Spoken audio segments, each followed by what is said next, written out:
بسم اللہ الرحمن الرحیم۔ شروع کرتا ہوں اس پاک پروردگار کے نام سے جس کے قبضے میں ہم سب کی جان ہے۔ ناظرین گرامی، السلام علیکم۔ معزز دوستو، آج آپ کے لیے حضرت خالد بن ولید رضی اللہ تعالی عنہ کی سیریز کی یہ 24ویں ویڈیو لے کر حاضر ہوں۔ امید ہے یہ ویڈیو آپ کو بہت پسند آئے گی۔ تو چلیے شروع کرتے ہیں۔ کوئی پیادہ وہاں سے اتنی تیزی سے نہیں گزر سکتا جتنی تیزی سے وہ گزر آئے ہیں۔ خالد، ابو سفیان نے کہا، ذرا ٹھنڈے ہو کر سوچو، خدا کی قسم گھبراہٹ سے تمہاری آواز کانپ رہی ہے۔ ابو سفیان، خالد نے جل کر کہا، تم میں صرف یہ خوبی ہے کہ تم میرے قبیلے کے سردار ہو۔ میں تمہیں یہ بتا رہا ہوں کہ ان کے لیے مکہ کی اینٹ سے اینٹ بچا دینا کوئی مشکل نہیں۔ خالد نے دیکھا کہ اس کے دو ساتھی سالار اکرمہ اور صفوان قریب ہی کھڑے تھے۔ خالد نے ان سے کہا، آج بھول جاؤ کہ تمہارا سردار کون ہے، صرف یہ یاد رکھو کہ مکہ پر طوفان آ رہا ہے۔ اپنی آن کو بچاؤ، یہاں کھڑے ایک دوسرے کا منہ نہ دیکھو، اپنے شہر کو بچاؤ، اپنے دیوتاؤں کو بچاؤ۔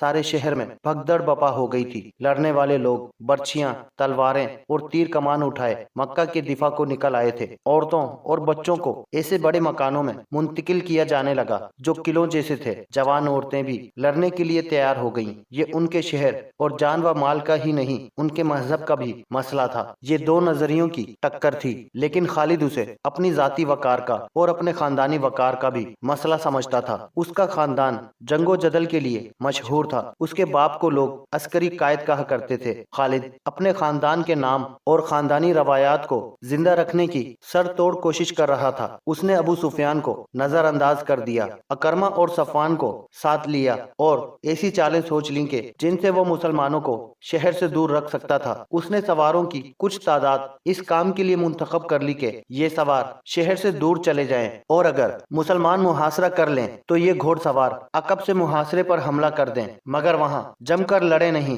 بلکہ محاصرے میں کہیں شگاف ڈال کر بھاگ جائیں۔ شہر میں افراتفری اور لڑنے والوں کی بھاگ دوڑ اور للکار میں چند ایک عورتوں کی مترنم آوازیں سنائی دینے لگیں۔ ان کی آوازیں ایک آواز بن گئی تھی۔ وہ رسمیہ گیت گا رہی تھیں جس میں رسول اللہ صلی اللہ علیہ وسلم کے قتل کا ذکر تھا۔ بڑا جوشیلا اور بھڑکا دینے والا گیت تھا۔ یہ عورتیں گلیوں میں گیت گاتی پھر رہی تھی۔ چند ایک مسلح شتر سواروں کی مدینے کی طرف سے آنے والے راستے پر اور دو تین اور سمتوں کو دوڑا دیا گیا کہ وہ مسلمانوں کی پیش قدمی کی خبریں پیچھے پہنچاتے رہیں۔ عورتیں اونچے مکانوں کی چھتوں پر چڑھ کر مدینے کی طرف دیکھ رہی تھیں۔ سورج افق میں اترتا جا رہا تھا۔ صحرا کی شفق بڑی دل فریب ہوا کرتی ہے، مگر اس شام مکہ والوں کو شفق میں لہو کے رنگ دکھائی دے رہے تھے۔ کہیں سے کسی بھی طرف سے گرد اٹھتی نظر نہیں آ رہی تھی۔ انہیں اب تک آ جانا چاہیے تھا۔ خالد نے اکرمہ اور صفوان سے کہا، ہم اتنی جلدی خندق نہیں کھود سکتے، ہم خندق کا سہارا لے کر نہیں لڑیں گے۔ اکرمہ نے کہا، ہم ان کے محاصرے پر حملہ کریں گے۔ صفوان نے کہا، ان کے پاؤں جمنے نہیں دیں گے۔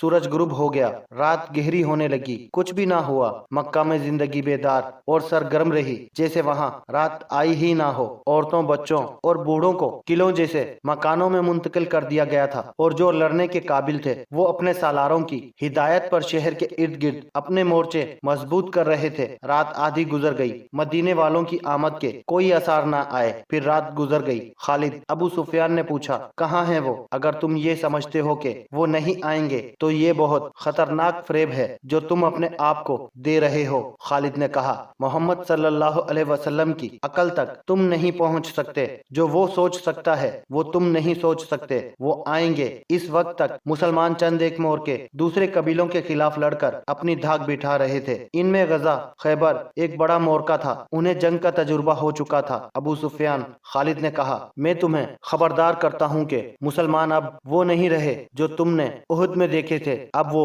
لڑنے کے ماہر بن چکے ہیں۔ ان کا ابھی تک سامنے نہ آنا بھی ایک چال ہے۔ ابو سفیان کچھ کہنے ہی لگا تھا کہ ایک شتر سوار نظر آیا جس کا اونٹ بہت تیز رفتار سے دوڑتا آیا تھا۔ ابو سفیان اور خالد کے قریب آ کر اس نے اونٹ روکا اور کود کر نیچے آیا۔ میری آنکھوں نے جو دیکھا ہے وہ تم نہیں مانو گے، شتر سوار نے کہا۔ میں نے مسلمانوں کو حدیبیہ میں خیمہ زن دیکھا ہے، وہ محمد صلی اللہ علیہ وسلم اور اس کا لشکر نہیں ہو سکتا۔ ابو سفیان سفیان نے کہا خدا کی قسم میں محمد صلی اللہ علیہ وسلم کو اس طرح پہچانتا ہوں جس طرح تم دونوں مجھے پہچانتے ہو۔ شتر سوار نے کہا اور میں نے ایسے اور آدمیوں کو بھی پہچانا ہے جو ہم میں سے تھے لیکن ان کے ساتھ جا ملے تھے۔ حدیبیہ مکہ سے 13 میل دور مغرب میں ایک مقام تھا۔ رسول کریم صلی اللہ علیہ وسلم خون ریزی سے بچنا چاہتے تھے، اس لیے آپ صلی اللہ علیہ وسلم مکہ سے دور حدیبیہ میں خیمہ زن ہوئے تھے۔ ہم ان پر شب خون ماریں گے۔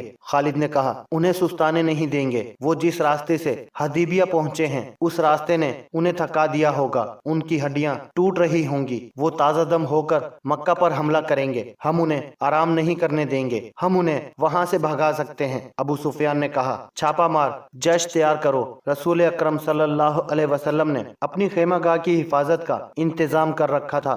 گھوڑ سوار جیش رات کو خیمہ گاہ کے ارد گرد گشتی پہرا دیتے تھے، دن کو بھی پہرے کا انتظام تھا۔ ایک اور گھوڑ سوار جیش نے اپنے جیسا ایک گھوڑ سوار جیش دیکھا جو خیمہ گاہ سے دور آہستہ آہستہ چلا جا رہا تھا۔ مسلمان سوار ان سواروں کی طرف چلے گئے، وہ قریش کے سوار تھے جو وہاں نہ رکے اور دور چلے گئے۔ کچھ دیر بعد وہ ایک اور طرف سے آتے نظر آئے اور مسلمانوں کی خیمہ گاہ سے تھوڑی دور رک کر چلے گئے۔ دوسرے روز وہ سوار خیمہ گاہ کے قریب آ گئے۔ اب کے مسلمان سواروں کا ایک جیش جو خیمہ گاہ سے دور نکل گیا تھا واپس آ گیا۔ اس جیش نے ان سواروں کو گھیر لیا، انہوں نے گھیرے سے نکلنے کے لیے ہتھیار نکال لیے، ان میں جھڑپ ہو گئی لیکن مسلمان سواروں کے کماندار نے اپنے سواروں کو روک لیا۔ انہیں نکل جانے دو۔ جیش کے کماندار نے کہا ہم لڑنے آئے ہوتے تو ان میں سے ایک کو بھی زندہ نہ جانے دیتے، وہ مکہ کے لڑاکا سوار تھے۔ انہوں نے واپس جا کر ابو سفیان کو بتایا چند اور سواروں کو بھیجو۔ ابو سفیان نے کہا ایک شب خون مارو میرے قبیلے کے سردار۔ ایک سوار نے کہا